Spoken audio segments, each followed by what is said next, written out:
Olá, está começando o programa Café Consciência e nesta semana a gente vai falar sobre políticas públicas e desenvolvimento regional aqui no Brasil. O nosso convidado é o doutor em Ciências Econômicas e professor da Unicamp, Márcio Pokmann.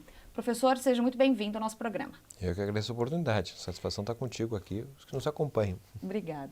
Bom, para a gente começar, você esteve à frente do IPEA, de grandes entidades, e envolvido muito no cenário econômico do país nos últimos 10 anos.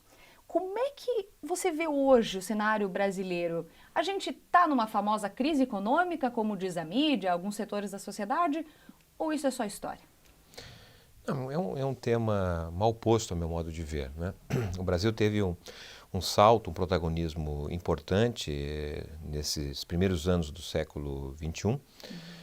Praticamente o Brasil conseguiu combinar democracia, crescimento econômico e distribuição de renda.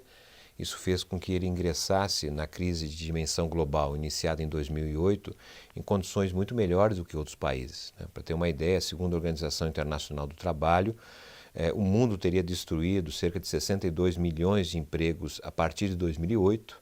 E a partir de 2008, para o Brasil, nós criamos mais de 11 milhões de empregos. Então, o Brasil se coloca relativamente bem num quadro internacional desfavorável. Mas nós estamos tendo alguma especificidade neste ano 2015, já vinha um pouquinho lá de 2014, em que as medidas que vinham sendo tomadas com o objetivo de sustentar o crescimento e a própria distribuição de renda, a geração de oportunidades aos brasileiros, têm se mostrado cada vez mais limitado. E por isso que o Brasil está fazendo uma parada, tentando se preparar para continuar andando. Mas as medidas que foram tomadas, elas de certa maneira impactam as empresas, vem impactando também os empregados, os trabalhadores, impacta também as políticas públicas e há esse debate interno sobre o que se trata disso. É uma crise, se é um ajustamento e quais são as repercussões para os próximos meses e anos. A gente pode dizer que o Brasil ele cresce de maneira errada ou talvez de maneira insuficiente para estar vivendo esse momento, talvez? Bom, se nós tomarmos como referência essa crise de dimensão global iniciada em 2008, né, uma crise que talvez seja a mais grave de todos os últimos 60 anos, portanto é uma crise profunda. Nós já estamos há 7 anos do início da crise nos Estados Unidos e que depois se contaminou a Europa e, de certa maneira, chegou no Brasil e no mundo todo. Essa crise tem 7 anos e até agora não foi resolvida. Os Estados Unidos, por exemplo, não conseguiram sair da situação pela qual ingressaram em 2007. A União Europeia não consegue voltar ao que tinha de expansão econômica comparativamente ao ano 2007, por exemplo. Então, o regime de crescimento das economias a partir de 2008 é muito menor. Por exemplo, o Brasil está crescendo apenas 45% do que ele crescia antes de 2008. Os Estados Unidos crescem 30% do que cresciam antes de 2008. A China cresce 75% do que crescia antes. Então, há um rebaixamento da expansão e essa expansão menor, ela evidentemente torna mais difícil você garantir oportunidades para todos. Então, é preciso fazer um reposicionamento, eu diria assim, da expansão das oportunidades das empresas, dos negócios e também das políticas públicas. E isso cria um mal-estar, porque coloca dificuldades para os governos estaduais, dificuldades para os governos municipais, para o próprio governo federal. As empresas têm dificuldades do ponto de vista da taxa de juros, que é muito alta. Então há um momento de turbulência, um momento também que tem repercussões na política, tá certo? E essa tensão gera um certo impasse em relação aos encaminhamentos necessários a ser feitos no Brasil de hoje. Nessa situação, seria arriscado ou seria uma boa alternativa? Talvez as regiões, a gente tem um exemplo de Chapecó, por exemplo, aqui se destaca a cultura, o desenvolvimento daquilo que faz parte da nossa história. Então é o agronegócio, que é o principal. A gente poderia talvez investir o desenvolvimento naquilo que é novo na nossa região? Por exemplo, talvez o setor metal mecânico. Seria estratégia das regiões investir em algo que não faz parte da sua cultura? Poderia ser uma alternativa, talvez, para um crescimento diferente? Muitos associam a palavra crise não apenas a problemas, mas também a oportunidades. O momento de você parar, refletir, reavaliar posicionamentos, trajetórias feitas até então. O tema que você levanta da metalurgia está associado ao tema industrial e o Brasil vem passando por um processo de esvaziamento da sua indústria. Regiões como a de São Paulo, que eram marcadamente industrial, deixaram de ser. Há um esvaziamento da indústria em setores tradicionalmente industriais, mas se percebe, por outro lado, o fortalecimento da indústria em outras regiões que não tinham indústria. Então, certamente, há um espaço nesse sentido de tentar buscar o que os economistas chamam, não é, a elevação do valor agregado nas cadeias produtivas. Então, aqui tem um ramo do agronegócio importante, mas ele poderia agregar valor com o objetivo de associar ao tema da indústria, porque seria mais gerador de empregos de maior qualidade, maior aplicação na tecnologia. Então, momentos críticos como vivemos agora é um momento também de criar outras alternativas, ademais de fortalecer aquelas que já são existentes há muito tempo. Uhum. Nessa história, nessa de criar alternativas, o cooperativismo pode ser uma maneira, talvez, de fortalecer e estabelecer uma certa igualdade entre todos os agentes? A cooperação é um princípio que se coloca, inclusive, alternativo à dimensão que se tem da competição, da concorrência, em geral individualizada, ou até mesmo, e cada vez mais, da presença da grande empresa. Então, a grande empresa ela é um caminho, mas um caminho de oportunidades relativamente para poucos. E ela vai excluindo a grande empresa pela sua forma de se expandir. Portanto, a cooperação é uma maneira, a meu modo de ver, de fortalecer os pequenos, os mais fracos, para poder competir num mundo de acirramento nos negócios como estamos vivendo. Bom, professor, a gente vai para um breve intervalo e no próximo bloco a gente volta para falar um pouquinho mais sobre as políticas públicas e o que pode dar certo aqui no Brasil. A gente já volta.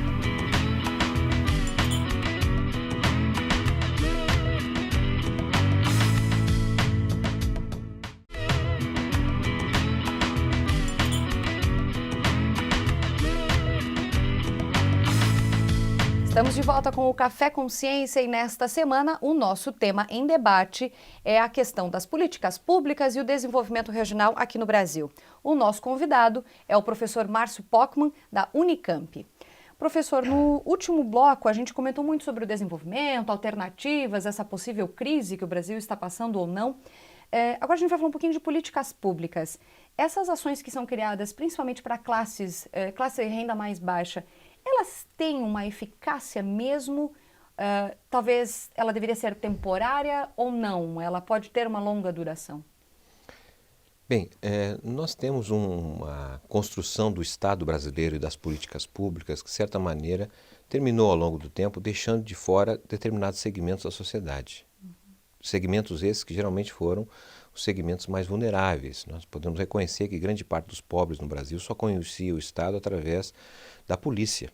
Né? Então, eu diria assim que com a Constituição de 1988, que é a Constituição mais abrangente que tivemos, ela foi gerando condições para que nós pudéssemos universalizar as políticas públicas. Né? Vamos lembrar que o Brasil se tornou uma república em 1888, porém levou 100 anos para universalizar o acesso ao ensino fundamental, que é um princípio básico da República, é pelo menos a universalização do ensino, e nós não fizemos isso. Fomos fazer a partir dos anos 90, em função da Constituição de 1988. Portanto, esse processo de universalização do acesso a diversas políticas públicas faz parte da Constituição de um país republicano. Para chegar a esses segmentos mais vulneráveis, foram adotadas determinadas políticas, como é o caso de programas de transferência de renda, o Bolsa Família, que gerou um certo mal-estar, pois se partiu do pressuposto, em geral, uma visão preconceituosa, a meu modo de ver, daqueles que já são beneficiados por outras políticas públicas, de fazer críticas a esse tipo de orientação. Né? Se nós, esse mês, agora, de abril, encerrou o prazo de declaração do imposto de renda. Né? Todos que declaram imposto de renda sabem que pode ir lá abater do imposto de renda o gasto com a educação. Portanto, é um tributo que a família deveria pagar, mas ela não paga, pois ela tem dependentes, que possivelmente no caso do ensino privado. Então, há um Bolsa Família incorporado no imposto de renda, mas ele não é visto assim, ele é visto com outra palavra. Então, eu diria assim, absolutamente necessário que, pelo menos no âmbito da educação, sejam garantidas condições concretas para que a gente possa elevar o nosso padrão escolar, porque nós somos um país, infelizmente, com um atraso educacional enorme, né? A nossa herança, nós somos um país que tem a cada 10 brasileiros, um ainda é analfabeto. Se nós formos considerar o analfabetismo funcional, que é aquele que estudou até a 4ª série do ensino fundamental, ele sabe desenhar o nome, mas ele não consegue compreender uma leitura, tem dificuldade de racionalizar, então a gente vai ver que as dimensões são muito grandes e precisam, a meu modo de ver, de políticas que tenham um caráter universal para atingir os mais vulneráveis. Essa era a minha próxima pergunta. Que tipo de políticas públicas a gente necessita? Então, talvez seria uma mais aplicada à volta à educação, com um olhar mais para cima da educação. O que poderia surgir nessa política pública para mudar essa situação? Diria que nós estamos naquela situação que temos que o pneu está furado, tá certo? Mas o carro não pode parar. Então tem que trocar o pneu ali andando, não sei se vai ser possível, porque é o seguinte, de um lado, quer dizer, nós temos uma herança, que é essa herança de nós não termos universalizado o acesso à educação. Então nós temos mazelas enormes, dada a desigualdade que se percebe na sociedade que temos hoje. Então é preciso recuperar o fato de nós não termos avançado rapidamente na educação. Mas, por outro lado, nós estamos num momento, a meu modo de ver, de transformação profunda no que se entende hoje por educação, por conhecimento. Nós estamos entrando no que muitos especialistas denominam a sociedade da informação, da comunicação, a sociedade do conhecimento, né? Então, numa sociedade que vai viver 100 anos de idade. Portanto, os conceitos que nós temos hoje são conceitos que vêm do século passado, que quem estuda são as crianças, os adolescentes e aqueles jovens que ensinam superior. No ensino superior. O adulto, né, ele entra no mercado de trabalho e já não estuda mais, é reconhecido como o senhor sabe tudo. Ele no máximo lê uma revista, um livrinho e não precisa estudar mais. Mas isso tem a ver com o século XX, não com o século XXI. Nesse século é necessário estudar a vida toda. E, portanto, muda a concepção da educação. A educação passa a ser um processo permanente e não apenas voltado para os segmentos mais precoces da população. E isso nós não estamos muito bem preparados para dar conta dessa situação. Nós estamos entrando numa fase em que o ensino superior, a universidade, não é mais o teto que se imaginava alguns chegarem lá. Quer dizer, nessa nova sociedade que nós estamos construindo, é uma sociedade em que o ensino superior é o piso.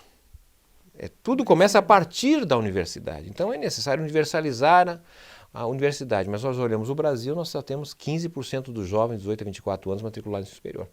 O que precisamos fazer para fazer com que as pessoas estudem mais e ao longo da vida? São desafios para os quais a sociedade tem condições de opinar e encaminhar resultados e políticas, mas isso não está sendo feito. Isso precisa ser feito e precisa, de certa maneira, uma pressão social para que isso se consolida.